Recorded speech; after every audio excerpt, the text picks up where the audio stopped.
Welcome to the Infinite Women podcast. I'm your host, Alison Tyra, and today I'm joined by historian Dr. Johanna Strong to discuss Queen Mary I of England. And this is actually part 2, so if you'd like to hear more about Mary's origin story, her childhood, and how she came to the throne, please be sure to check out part 1. But in this episode, we'll be discussing Mary's actual reign.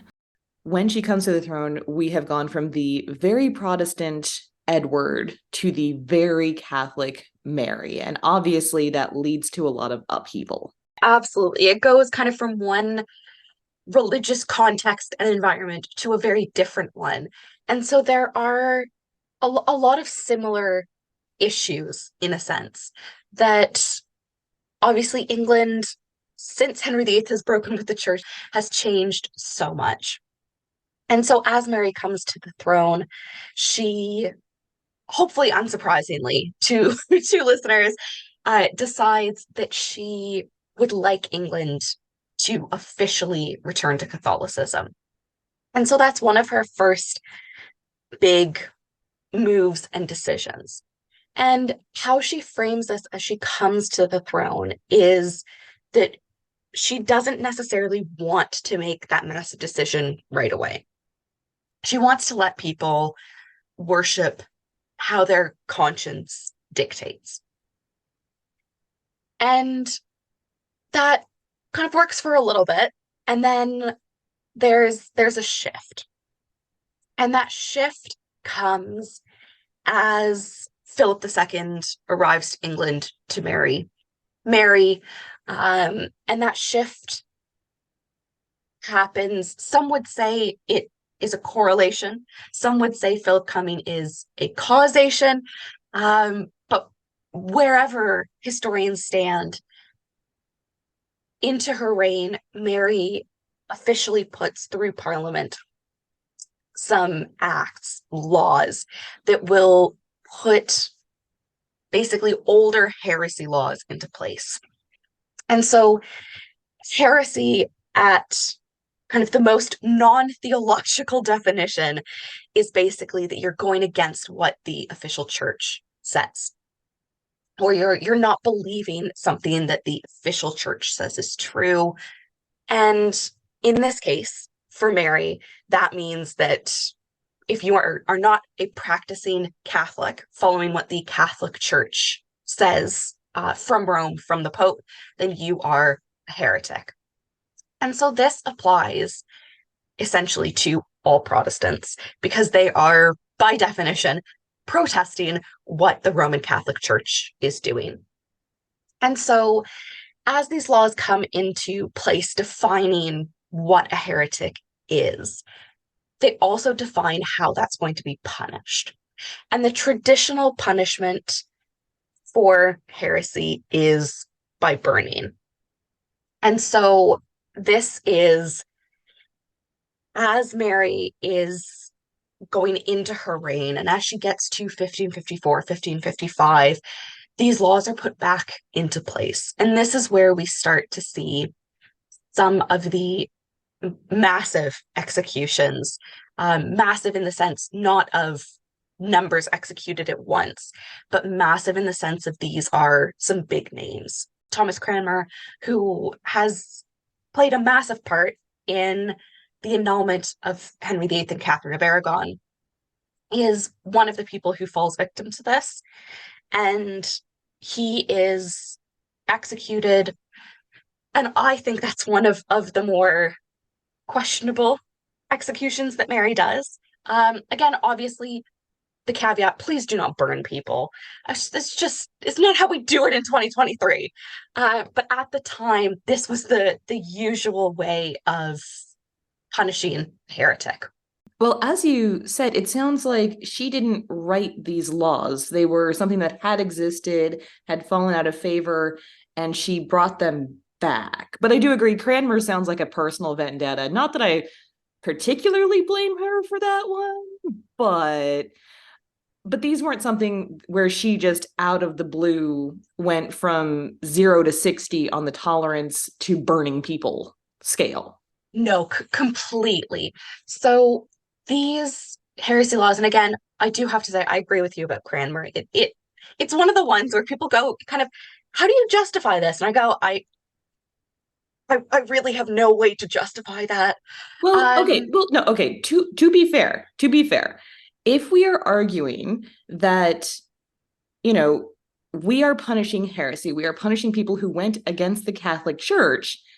If he was an architect of that whole situation, he's largely responsible for the whole schism that they've been dealing with for the yes, past 20 years. So, I mean, that actually seems legit apart from the personal side of it. That yes, seems fair if yeah, he's largely responsible for this. If he's the one whispering in Henry's ear, we could just tell the Pope to go screw himself and start our own church. That seems worse than like the people who wanted to say mass in English instead of Latin. yes. There is kind of this spectrum of how much of a heretic are you? Um, but yeah, I think Cranmer's such a tricky one because by definition he is a heretic.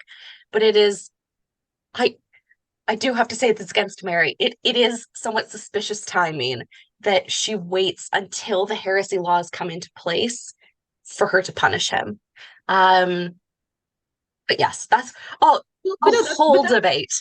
that's what I'm saying is if she just wanted to have him executed, like her dad just executed people willy-nilly, which is not a But yeah, sentence I ever thought I would say, but here we are. So if she was going to pull the whole I'm queen, I can do whatever I want, cut off his head, I mean, she could have done that any time. So I see it as more legit that she's waiting until these laws, because these laws did go through Parliament as well. She wasn't the only one unilaterally saying, "Oh yeah, let's bring back burning people. That seems cool." yes, yeah, yeah, and I guess that is a fair point. That if she waits for it to be heresy, she does make this massive statement about this is my parents' marriage. This is how we deal with this. Absolutely. The other kind of big thing when we talk about Parliament, I think we often think, and I am equally guilty of this, that we often assume, oh well, today, for better or for worse, again that caveat of 2023, Parliament is technically the voice of the people because they are elected. Um, that is definitely not as much the case in the early modern world. Wait, don't y'all still have the House of Lords though? Yeah. Nobody's electing them, and they're Yeah. like half of your bicameral system, right? They are, though, that apparently the House of Lords has no veto power anymore. So basically, so the Lords has very little power now, um, which I just thought it's so different from how it works. Obviously, from a Canadian system, it's a whole thing. um, So we've gone from what it would have been in Mary's time, which is all lords, to now the lords are pretty much just for show. But at this time, we've got all the lords running parliament, and they obviously had their own motivations. yes, and heavily influenced by what the monarch wants. Because at this point, there isn't that separation that we have now of the monarch as a figurehead. At that point, there really is no prime minister. No one is acting in that position. And so Parliament is directly responsible to the monarch in the same way that technically it is today. But in Mary's day, it is very much if the monarch is upset with you, they will let you know. And so technically, these heresy laws do go through Parliament. So it is technically something that Mary and her regime don't just decide one day they're going to do. And I think what's really interesting about these decisions on what is the punishment for heresy is that they are working from an established precedent, both in England and on the continent. That the traditional punishment for heresy is burning. And there's some sense among historians who look at the the religious changes in the Tudor era and look at how heresy is dealt with. That if Edward, and again, that is a big if because he doesn't live longer, But if he had lived longer, there is a great potential that he would have brought in burning as the punishment for heresy as well. Though in his case, heresy would have been Catholicism, not Protestantism. But Mary very much is working within the quote unquote norms of the day. And so obviously that's not to condone her actions from our modern point. That's not to diminish that these are 300 plus or minus people who are executed for their beliefs. But it is very much in keeping with how the early modern Christian world functions. And I think what's really interesting is that as her reign goes on, we see kind of if you put this on a chart of length of reign versus number of executions by burning, it does have a steady kind of downward trend towards the end of her reign. And I know this makes me sound so callous. Just, oh yeah, let's put it on a chart. Like it's fine. These aren't people. They are people, and that's what makes the conversation tricky. But the beginning of her reign is very much about taking those decisive actions against some of the massive names. So people like Cranmer, people like Hugh Latimer, people like Ridley. So these big theologians. And her concern really is on these very public facing names, this public facing heresy. And she's not as much concerned of what you're doing in the privacy of your home with just your family, because her concern is where publicly are you challenging the regime and its beliefs. And so as her reign goes on, the number of executions for heresy does decrease, which then suggests that people were less outwardly proclaiming non-Catholic beliefs. And so in a sense, if her intention is, I will bring England publicly back to Catholicism, then it has worked in a sense if we look at the numbers. I'm just wondering because, of course, religious persecution is not a new thing. It's something that obviously we're still seeing today, and was not a new thing at the time.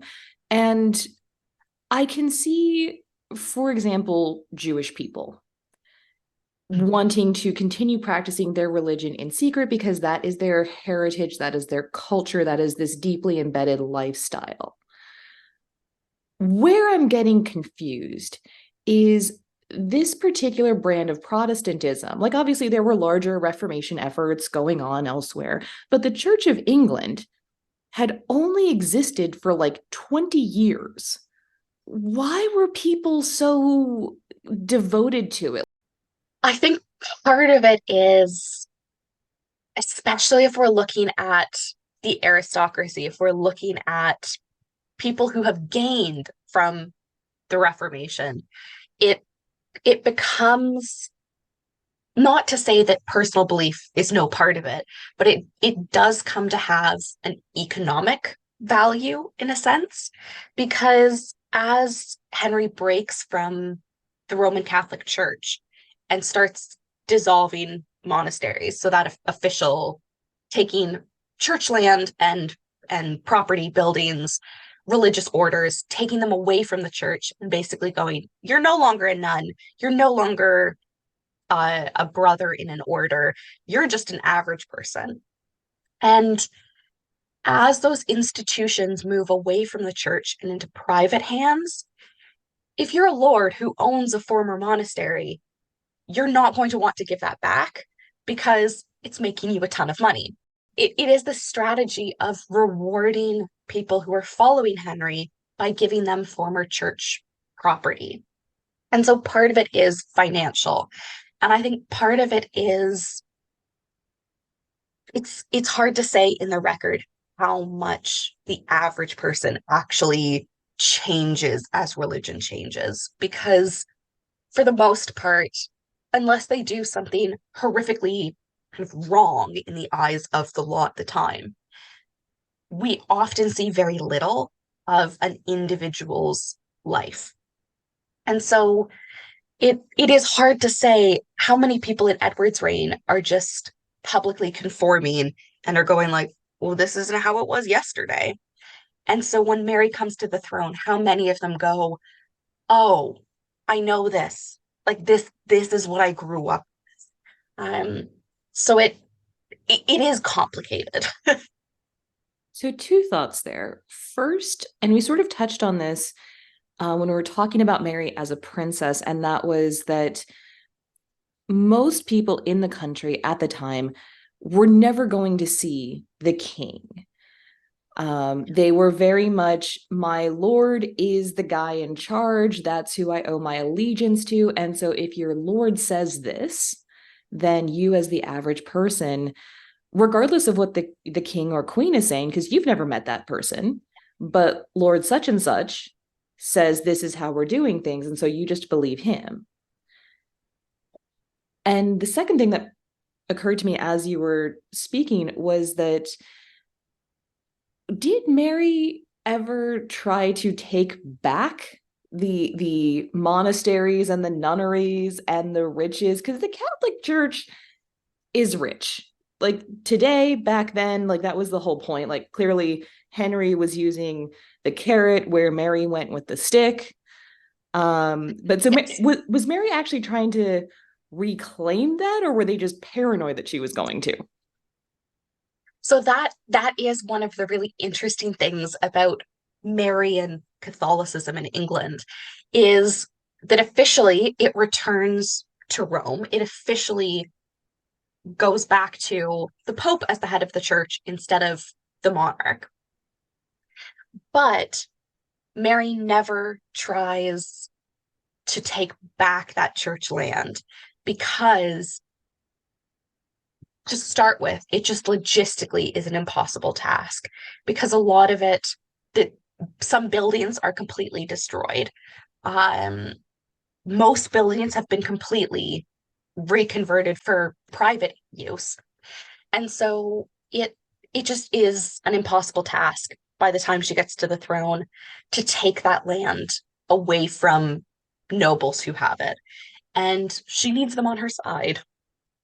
Well, and also you don't have the monks and the nuns and the priests, like the people who were actually running those abbeys and often, operating businesses depending on where you were and what resources you had.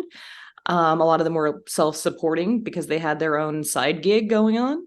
But I mean, those people Yeah. were all kicked out 20 years ago. So even if you said, I'm taking back this abbey, you don't have the nuns. You have none. Yeah, and that's one of the things is Mary, when she's queen, really encourages the reestablishing of religious orders, but again is very hesitant to say, I'm going to recreate this order and I'm going to put you in your traditional convent.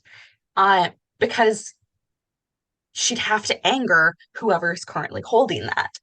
And so it is this weird parallel in a sense of she's going back to the religious orders traditionally associated with Catholicism in England, but is doing it in a very different way now.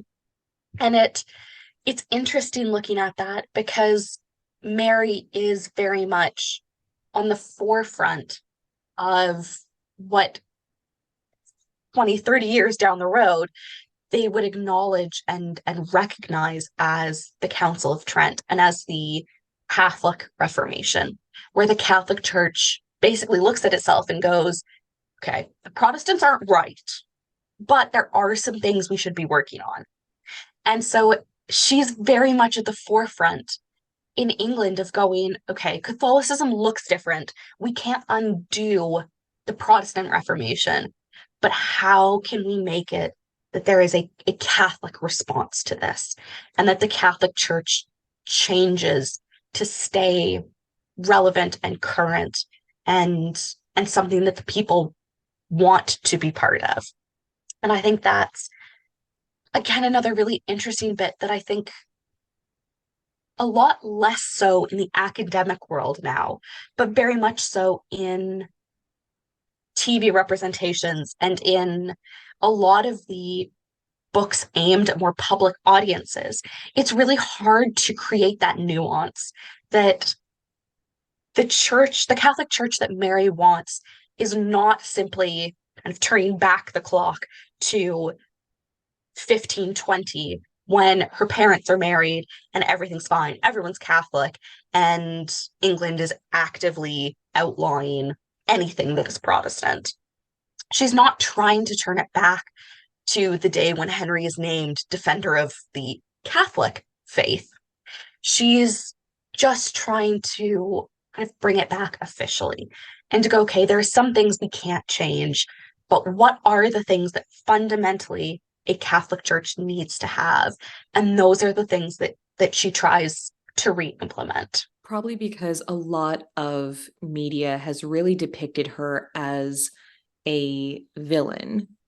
And often that is to heighten the drama when Elizabeth comes to the throne as this, younger, prettier, not burning people option. And, oh, she's been poorly done by as well in her life. So I think a lot of people, when they're writing fictionalized versions, like to present Mary as the negative counterpart so that they can really hype up how great Elizabeth was in turn.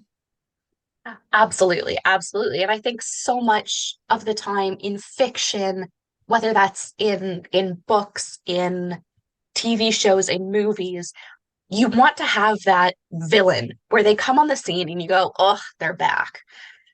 But for any of us, that's not how we are. We do some things and we go, why have I done that? And you do other things and you go, no, I stand by that. I'm really proud of that.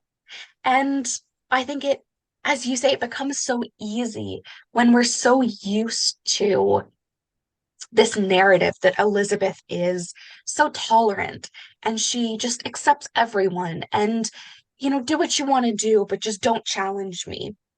And in that case, Mary has to be the villain in a sense because someone has had to have put Elizabeth in the tower.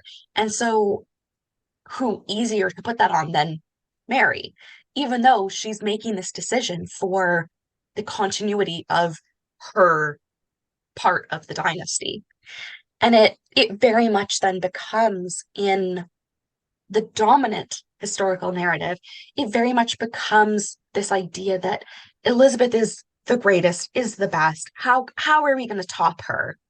And so by definition, because she is so different from Mary, if Elizabeth is everything that is good, then Mary must be everything that is wrong.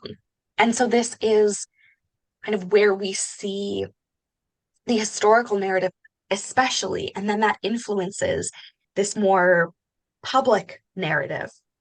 This is where we see the creation of Bloody Mary. And this is where we see this creation of, in a sense, a caricature of the historical person. And I think what I find the most intriguing is that during Mary's reign, when what we now come to see as very Protestant authors are writing about it, and after her reign, while Elizabeth is queen, when Protestant writers are writing about Mary, she is not referred to personally as bloody. It's her reign that is bloody. It's the laws that are bloody. It's basically everything but Mary as a person. And it's not until 1658 when Nicholas Billingsley writes a piece where he calls her Bloody Mary. And this is the first time we have this in a sense, in writing, or the first known time we have this in writing. But that Bloody Mary moniker really doesn't catch on until Charles II at the restoration of the monarchy in 1660. And then when he dies, he is succeeded by James the Seventh of Scotland, Second of England. And it's during those two reigns of Charles and James that really this Bloody Mary narrative grows. And a lot of that is because England in hindsight, stays Protestant. And so it's easy to cast Mary as a villain because, well, look, she's persecuting people because of religion. We don't do that. You go, well, no, because Elizabeth renamed it treason, but it's still the same thing. And and so it's this easy comparison in a sense to make. And so she gets put down in history then as Bloody Mary, as someone who comes to the throne is just angry, bitter, lonely, old, and just wants revenge for everything that has happened to her. And that is very much kind of a hindsight point of view. That if you use the knowledge that Mary had at the time and the knowledge that her counselors, her regime had at the time, that is a very different story. But I think that that Bloody Mary persona really gets cast back onto her. And it's something that the academic world has very much moved away from, but it's something that still hangs on, especially until very recently, hangs on in especially television and in movies. It's more dramatic. I mean, as a dramatic element, that's a much more interesting, and it's an easier character to write when it's something as flat as essentially a hurt child grown up wanting to punish the world that hurt her. That's a much easier and flatter character to write than this nuanced adult woman who's gone through all of this, but this is going to sound awful. She only burned about 300 people, which again, don't burn people. We're not saying that's okay, but Yes. she's not ordering people who have just been praying privately in their homes sent to the stake. She's specifically going after the people who are religious rabble rousing, if you will. And it's not that high of a number in the context of other much more aggressive purges that you see in religious persecution throughout history. So again, don't burn even one person, but in the larger context, 300 is a relatively small number. And my sense from what we've been talking about is more that she wasn't doing this to punish people, but her goal was more to actually heal the rift with the Catholic Church because that was so important to her. It was her faith was a deeply embedded part of who she was and how she saw herself and what she saw as her responsibility as queen. And I mean, I wouldn't be surprised if she was the kind of person who believed that all of you are going to hell if I let you keep doing this. I am trying to save your souls, damn it. Is that Yeah. sort of the Yeah. vibe? Yeah, absolutely. And that's very much kind of the sense in the early modern Christian world. Any sort of persecution, of punishment for heresy was basically done for the purpose of stopping someone from going to hell. And so this idea that the first option is never death. In any regime that in the Western Christian early modern world, any regime that has persecutory policies, it's not, oh, you've done this once, right, you're done. Because the whole goal is to move people back to the religion the regime wants them to be. And so, really, execution comes as this final straw that they've done everything they can to try to make you change, but you aren't. And it's this way of trying to bring people, in a sense, back. That if you're going to keep doing something that is quote unquote wrong, then we are going to stop you before you hurt your soul even more. So there was like a warning system in place, and Mhm. they were sort of coming at it from the perspective of And again, I don't advocate for this whole kill people who don't agree with you vibe that we have going here. Not okay, but from their perspective, this was almost like a civil defense situation where you are dead set on this and you're going to hell, but if we don't stop you, you're going to take others with you. Exactly. Exactly. And so again, it is very much that, and again, don't burn people, don't persecute people for their beliefs. But it's that sense of, if you have one bad apple, it's going to spoil the rest of the apples. If you have um kind of one piece of moldy bread, you know that it's already gotten through the rest of your loaf, even if you can't see it. And so this idea that you have to deal with that immediately and effectively if it's something that is going to continue to spread. Um, and it is something that is absolutely abhorrent to what should be to everyone in 2023. And yet at the time, it's something that is just understood, it's just accepted. The fact that London Bridge would have had heads of traders on it, just par for the course. You go, oh, yep, going to do my shopping. Look, there's the latest trader. That was, I don't want to say it's normal, but it is normalized that that is just how society deals with it. And it is very different from how we do it now, but it does all fit in that context.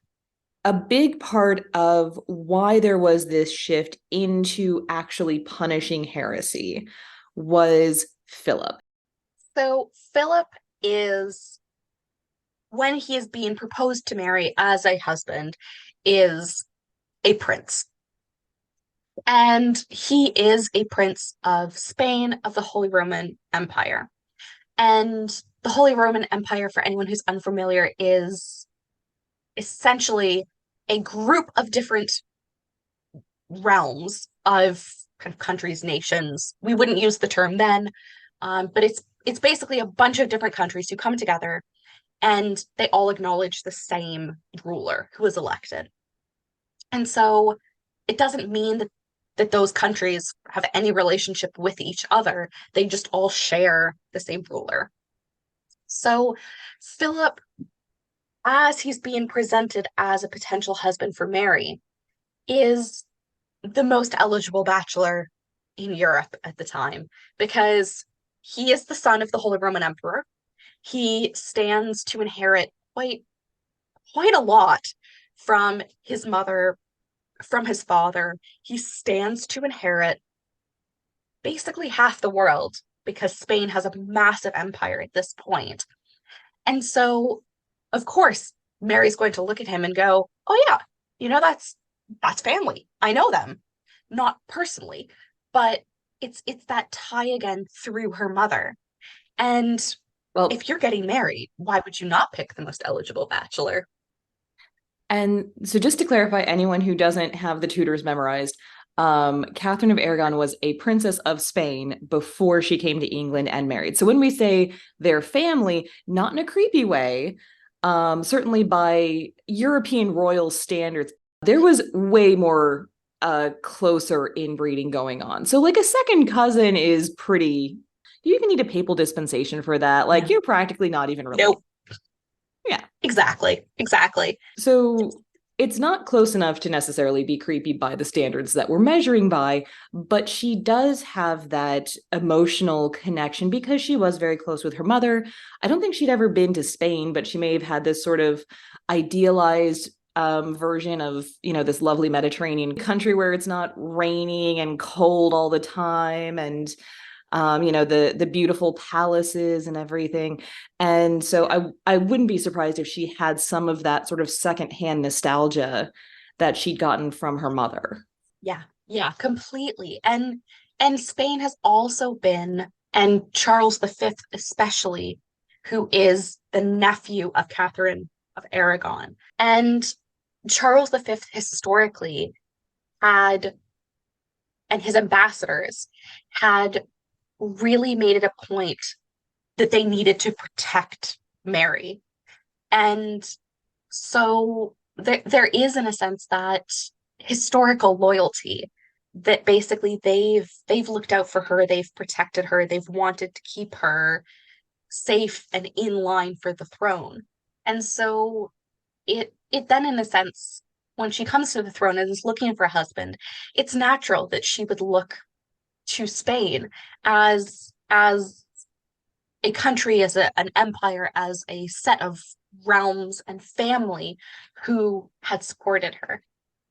But the issue that we get, especially once Mary has died and can no longer defend herself, one of the big questions that comes up is, but it's Spain. But Spain has an empire. But Spain's just going to take us over, and England's just going to become another country in the Spanish Empire. Why why would we want that? And so Mary and her counselors, her regime, are really careful when they come to put that marriage treaty together. Because of course, as a royal, you can't just go, hey, you want to get married? Yeah, cool. It's we need to have this written down of this is who's bringing what to the marriage. This is what happens if they only have girls. This is what happens if they only have boys. This is what happens if Philip dies before Mary. This is what happens if Mary dies before Philip. So they have to write all of this down. And in that marriage treaty, there are quite a few basically clauses that are written that restrain Philip's power in England, or at least theoretically are going to restrain his power. And part of these are that he's not allowed to claim the throne after Mary's death, that he's not allowed to take Mary or any future children out of the country without her permission and without the permission of the council, that he's not allowed to control any of the fortifications, defenses of England. He's not allowed to have, in a sense, that military power. That if Spain goes to war, England doesn't have to go with them. England can choose to, as it does in France later on in Mary's reign. Um, but there's all of these different pieces that are put in place so that, in a sense, Mary isn't overpowered by Philip.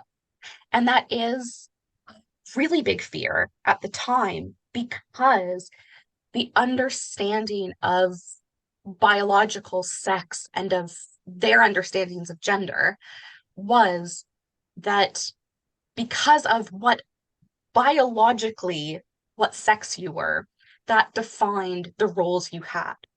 And so women were, again, in their beliefs, women were inferior to men. And so the wife always had to listen to the husband. The daughter always had to listen to the father. And in that case, it becomes tricky with Mary because she is a queen in her own right. But by definition, a queen that time is going to be a woman. And a woman is always subject to a man. So if Mary has all this power and she gets married, does her husband automatically get that power? And in England, they say no, absolutely not. But it is a very tricky situation that they're needing to handle to say, okay, we know that Mary will listen to her husband because that's what a wife does, but queen can't listen to prince. A queen can't just do whatever some foreign king tells her to do. And so the treaty is so well written that when Elizabeth I is looking at getting married and is looking at foreign matches, they go back to Mary's marriage treaty and go, there's some good stuff in here. Let's just, cross out Philip's name and put in whoever else's. And that is the basis of Elizabeth's negotiations, which I just think is so cool. Um, but there is this concern that Philip is a man who's going to overpower Mary as a woman. Philip is coming from this massive empire. He's going to inherit so much. How do we make sure that England doesn't just become a piece in that puzzle? And so that's what they're needing to figure out as Mary looks to marriage and then to Philip as the husband. And I think this came up again centuries later when Victoria took the throne. And I believe it was very clear during her reign that Albert was not the king, he was the king consort. And so it sounds like there was a similar situation happening here. Yeah, and that is very much the case that technically, and I say kind of technically, officially, according to the marriage treaty, Philip had a very limited role. But in reality, and there's a really interesting book that is looking at Philip's role in England and basically is advocating for us seeing Philip and Mary as more of a joint monarchy in the way that Isabella and Ferdinand, Mary's grandparents, how they are ruling Spain together. And I think that's again this ongoing historical discussion of how much power does Philip have technically, legally, and then how much power does Philip actually take on, and is he allowed to take on? And so again, that makes this narrative really complicated when we talk about it, because marriage in the early modern world is just so different from what we would kind of recognize and say, yes, these are the parameters of what I would like in a marriage. Um, and that makes it tricky then to write about and to research in hindsight. And I think, especially if we're starting off the marriage with implementing heresy laws because he's also a Catholic monarch, and that's not the greatest tone to be setting. And one of the things that I feel like I've seen in popular narratives as well, when we're talking about, you know, Mary as this bitter, old, kind of pathetic character, I feel like I've seen multiple depictions where Philip is this like physically attractive, significantly younger than her, which of course was not the norm at the time. And I feel like part of how people emphasize that narrative of Mary as a non heroic figure, whether we're talking about the villain or the pathetic old woman, quote unquote, even though she's like late 30s, but by the standards of the day, by the standards of someone who's wanting to bear children at that time, presenting her as someone who was just finally had a man and was just completely under his thrall. So how accurate is that? Because I'm guessing it's not 100% correct. No. So Mary very much in her private life does fulfill those gendered expectations that she'll listen to Philip, she will take his advice. But as a regime, she is still the queen. Though they do sign things together. Um, a friend of mine in his PhD is really looking at the iconography of Mary and has been looking at depictions of Mary and Philip together and the way that they really present their monarchy as something they're both doing. But Mary is often, not always, but is often, especially at the beginning of her reign, uh, and by the time she's married to Philip, is often portrayed as being either in the more prominent, more respected position on a coin or in a painting, or she's presented slightly higher than Philip, which is again that she's the queen. And I mean, yes, by this point you're a king, but you're not the king of England. And so it it really it is these subtle reminders that Philip is not king of England in his own right. He is king of England by marriage. And I think Mary straddles that line between the submissive wife and the Queen of England, which is then extremely complicated as you try to untangle that. You can't separate the wife from the queen. So he became king of Spain while he was married. So how did that work? Was he in England? Was he in Spain? What was happening there? As I guess that happens to everyone when they get married. Philip II needed a wedding present. And the wedding present from dad was a kingdom, as one does, I guess. And basically, the wedding present from Charles V is the title of king to some of the smaller territories that is part of the empire that Charles has. And so when Mary and Philip get married, he is a king, she is a queen. But it's not until 1555 that Charles V decides, with the Holy Roman Empire, with Spain, goes, listen, I'm too old for this. I'm done. I'm exhausted. I don't want to do this anymore. Someone else can do this for me.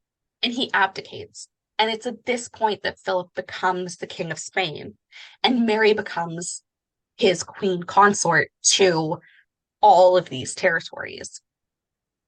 And it's at this point that Philip, kind of seeing that Charles is getting ready to abdicate, these are discussions that have been ongoing.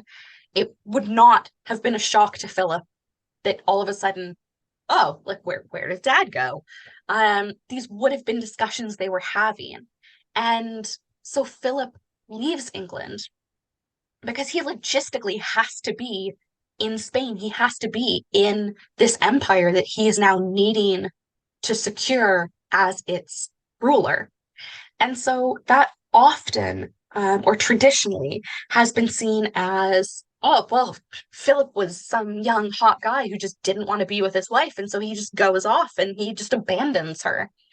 And actually, it's less a case of he doesn't like Mary and wants to abandon her, and more a case of logistically, he needs to secure his authority. And the best way of doing that is being there.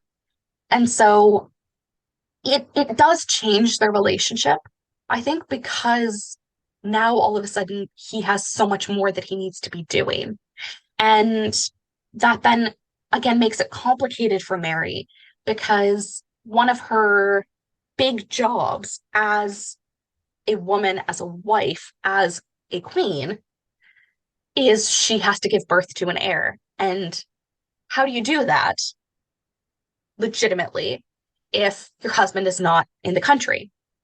And so I think that also changes things. And it I think especially the timing is often seen as convenient because Mary believes that she's pregnant by the end of 1554 into 1555 before Philip becomes King of Spain. And so by the time that they're realizing that there is not going to be a child from that pregnancy, Philip now all of a sudden has so much more on his plate and goes, actually, I need to go take care of this. And so it's often seen as kind of very convenient that, well, she doesn't give birth, then you just peace out. Okay. Um, and so obviously there is just so much that is changing at that point when he becomes King of Spain that their relationship does change and how history looks back at their relationship, that changes because he now all of a sudden is needing to do so many more things. Well, and there's been some debate because obviously pregnancy tests weren't quite so accurate back then. She had two that we're aware of, and it's possible that one of them, or even both of them, it's not likely, but it's possible that at least one of them was an actual miscarriage. She was approaching 40 and during a time period when plenty of women didn't live to 40. So, and when we're talking about the importance of pregnancy, because this has come up before when talking about queens, is not only it was important for her to secure, especially if she's focused on securing a Catholic legacy, but he's also newly come to the Spanish throne, and he also needs an heir if he wants to solidify and secure his position. Because you were saying he went back to Spain to, make sure that that transition happened without any shenanigans, shall we say. Yeah, absolutely. And that's one of the tricky things with Mary, again, is because she is the first crowned queen in her own right, she has to define what that is. Because traditionally, queens in England had been consorts, and their main job was to get pregnant and give birth and have healthy, preferably boys. And Mary then has to redefine that to say, well, yes, obviously, Mary still has to be the one to become pregnant and give birth because Philip can't. But it then becomes that she has to do this while also running the country. And so her pregnancies are often, or traditionally rather, judged very harshly. So she is very hesitant at first when those around her in late 1554, early 1555 are saying, listen, Mary, everything's pointing to the fact that you're pregnant. And she's very hesitant about that. She goes, oh, I don't know. Is it? I think part of it is you don't want to get your hopes up. But she eventually is persuaded. And they kind of go like, look, here are all the facts. The facts point to the fact that you are pregnant. And the reason that I think the first one is probably a pregnancy, and again, we can't say with 100% certainty because we don't know, um, is there come rumors by the summer of 1555 that Mary has given birth, and the bells all ring. The country celebrates because the rumor is that she's had a boy, and everyone is thrilled. Then it comes out, actually, just kidding, hasn't happened. And so obviously, if people are believing that rumor, and again, I know in 2023, people believe a lot of things that aren't true, but if people are, in a sense, believing that she's pregnant, there must be some outward reason to be believing that. And I think kind of at a point there, if everyone around her is saying, look, Mary, everything is pointing to the fact that you're pregnant. And the fact that people are commenting, sometimes very creepily, of this is how her body is changing, this is what she looks like, this is how she's acting. And then, in addition to these rumors that she's had the baby, we have these rumors that she's given birth to what in the early modern world is called a mole. A mole in the early modern context is basically a growth that would be basically expelled as if by birth. And so this could very well be that she has been pregnant, there has been development, and then it's miscarried. And so there's kind of enough belief at that point that she is pregnant that she goes into her lying in. So she basically goes to Hampton Court and prepares herself that she's going to give birth. She gets her rooms all ready. She basically closes herself in with her ladies and says, right, here we go.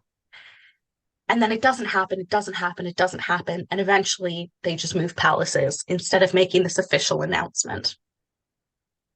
By the time we get to 1558, Mary again thinks that she's pregnant. And if we look at the effigy that is created to be on top of her casket as it's processed to Westminster Abbey, we can see on that effigy that she is bloated. She is carrying some extra weight around her stomach. And it does very much look like the early stages of pregnancy, kind of where it's at that weird stage where if you see someone that you aren't super close to and you kind of go, do I ask if they're pregnant? Do I not ask? It's kind of that stage. And Okay, and just to be clear, if you're ever not sure, don't ask. Just don't ask. tip. Yes. Yes. Just don't ask. But it's kind of at that stage where you go, yeah, like you could see why at the end of her life she could have thought she was pregnant. But what happens with that one is at towards the beginning of 1558, she writes a will that basically goes, I think I'm pregnant. Pregnancy is dangerous in the early modern world. Um, so she basically sets out, this is how I want things to happen if I die. And then by the end of October 1558, she writes basically an amendment to her will that goes, I realize I'm not pregnant, realize I'm dying. This is what I want to have happen. And I think that second pregnancy is pregnancy in kind of air quotes there is probably not a pregnancy just because it acts very differently than the first one. Um, a lot more people are unsure about whether she's actually pregnant. And the fact that kind of in hindsight, we know that it's probably something internal that is causing ill health, with a variety of other things that are going on at the time. That one probably isn't a pregnancy. Um, but it is one of those things when you look at it and when you kind of look at the position Mary was in, that she does need to have a baby. Because if she doesn't, then England goes to Elizabeth, who is the daughter of the woman who usurped Mary's mother's spot. She is a Protestant. She is the antithesis to Mary. And you can then kind of, if you understand that mindset of why Mary needs to have a child with Philip, it becomes so much more understandable why so many people cling to this idea that she's pregnant the first and the second time. And why, if we frame that in these terms of a phantom pregnancy, where the body basically does everything as if it was pregnant, except doesn't grow the baby, you can understand there's so much pressure that her physical body is under. You can understand why it would react the way that it does. But often these pregnancies or miscarriage or non-pregnancies, however people want to frame them, they're traditionally used to point to Mary and to go, see, she doesn't know what's happening. Or, well, what a failure. She's a woman and she can't even give birth. Again, in the concepts of the day. And so it becomes this very personal issue for her that is also intensely political.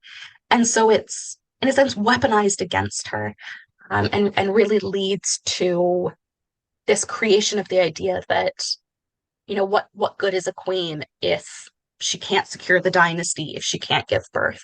So there's no baby, and instead she dies. And as you were saying, there were multiple drafts of her will. She didn't want Elizabeth to succeed her, so we've got our second succession crisis in less than 10 years, which is great. Great job, Tudors. Stability there. And Philip did mourn her. So when we're talking about, their marriage and popular depictions versus what the evidence actually supports, he does mourn his dead wife. He's just also busy literally running a country. Yeah, and that's I think the biggest thing, traditionally, the the way that Mary's death is written about has been, Philip wasn't even there. Well, no, he's off fighting a war. Um, that Philip's not there, he doesn't miss her, and he goes, "Oh, well, I'm reasonably sad at her death." And new research, especially from, I'm probably going to butcher the last name. I'm very sorry to Gonzalo. Gonzalo Velasco Berenguer's new book has retranslated some of Philip's letters that are just after Mary's death. And instead of the traditional translation that he has, I think it's reasonable regret at the death of his wife, he's retranslated it and gone, actually, that's not. Yes, that is technically, if you looked at the dictionary, that is what the word means. But words can have multiple meanings and nuances and interpretations. And that actually Philip is probably just showing that he's genuinely sorry that she's dead. And it again is that tricky spot that Philip can't be there when she's dying. He can't make it back to St. James Palace, because he is in France fighting a war with Spanish and English troops. And so Mary is again needing to face this with her ladies, with those who she trusts to have around her. And one of the things that in her last days, she basically asks Elizabeth, please, can you make sure that England stays Catholic? Which, I mean, Mary has to know that Elizabeth wouldn't do. Um, but that is one of the things that she hopes for. And the other big thing, that is probably, and again, this is not written in the historical record. There's nowhere that goes, this is why I want this. But I think it is a great comfort to her that in her will, she asks that when she dies, she would like to be buried with Catherine of Aragon. And she would like not to be buried at Peterborough, where Catherine of Aragon is currently, but she would like Catherine's body moved so that they can be buried together either at Westminster Abbey or at Windsor Castle. And so basically, she tries to have kind of a burial that is due the recognition to her and to Catherine. And of course, this doesn't happen. So she never kind of explicitly gives that Elizabeth is going to be the heir. She never explicitly says, this is what's going to happen. But she does leave this set of wishes for Elizabeth to follow. And Elizabeth doesn't return the country to Catholicism. She doesn't move Catherine of Aragon to be buried with Mary. And she doesn't create the tomb that Mary would like. And so, for that reason, we have Mary who's buried in Westminster Abbey, and she doesn't really have a marking for her grave until 1605, when Elizabeth is moved from elsewhere in Westminster Abbey to be put into Mary's grave. And there's the modern massive tomb that commemorates Elizabeth and puts Elizabeth in effigy on the throne and really only remembers Mary in one line. So it is again kind of Mary comes to the throne at this height of popular support, this height of power, and goes out basically realizing, Philip's not there. They've had some ups and downs in the war, and the country's not going to be Catholic. And it's one of those, in like a lion and out like a lamb, that her reign ends on a very different note than she probably would have wanted it to, and certainly had asked for it to. And so I feel like we've mostly talked about the drama because, good Lord, there is so much drama. And the religious changes that she tried to implement that, of course, Elizabeth just reversed pretty much as soon as she came to the throne. So, is there anything to Mary's legacy that she would be proud of, I guess, in terms of, is there anything that we can remember her for that isn't, questionable religion and drama? Absolutely. Absolutely. And I think this is, I think it's in the 1998 Elizabeth film where there's a scene that basically goes, Mary's left you, no Navy, no money, no this, no that. And when I watch it, I just get so angry at it because those are some of the things that Mary should be remembered for because she does significant work on the English military and really strengthens it so that when Elizabeth comes to the throne, she has a great navy, she has a great military. So when we're talking about, oh, Elizabeth defeated the Spanish Armada, that was actually largely thanks to her half Spanish, half sister who was married to the King of Spain. So Elizabeth obviously then grows on it. But Mary is one of the ones who goes kind of, we need to fix this. And it's Mary she never gets remembered for that. She gets remembered for, oh, she doesn't have a kid. Most people don't have kids. Why? And she doesn't get remembered for the way that she re-strengthens England. And part of that is the Navy, the military. Part of that is that she also really focuses on revaluing the money, the currency. Because at the time, if we picture a coin today and we kind of look at the edge, at least on British coins, you see that the edges have little ridges in them.